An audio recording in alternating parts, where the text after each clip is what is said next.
Hello there.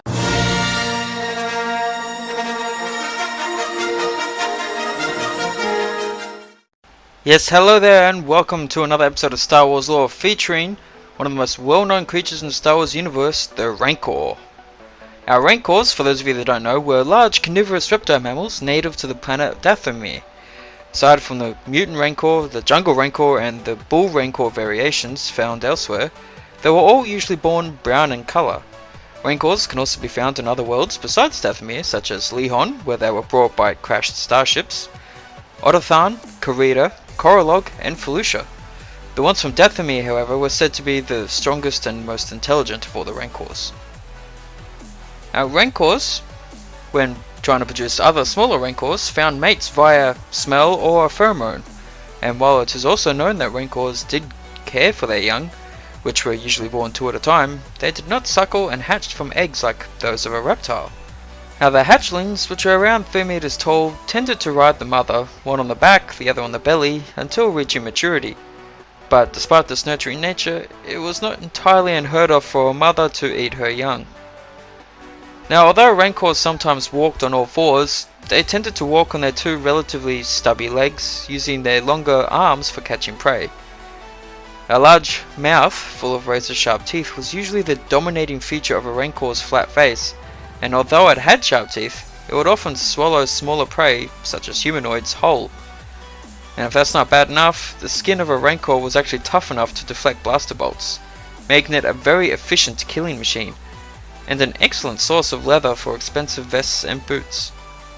Now the Dathomirian Rancors also had good night vision, but their eyesight was not as sharp as a human's during daylight. In some very rare cases, some Rancors were actually sentient enough to be able to read and write. And one such example of this is Tosh, a herd mother of a Rancor family that belonged to the Singing Mountain clan on Dathomir. Tosh would try and teach those high skills to other intelligent Rancors whenever she could.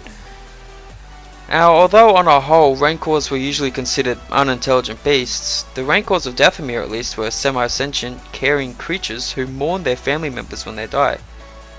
They use their strength and size to hunt live prey across the planet's savannas, with the planet's human population at one point becoming their primary prey species. However, during the last centuries of the Galactic Republic, the Rancor was kind of domesticated by the witches of Dathomir, though it is believed that force sensitivity was necessary to accomplish this very difficult task. And the symbiosis of Rancor and female rider played a major role in dictating the subsequent structure of Dathomiri society thereafter.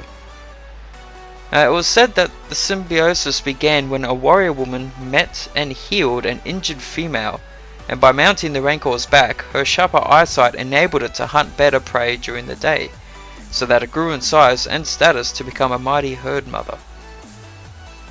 Now, by the time the New Republic came around, most of Dathomir's Rancor population lived in symbiosis with the planet's witches of Dathomir clans, being used as mounts and learning to make and use armor and bladed weapons with their help.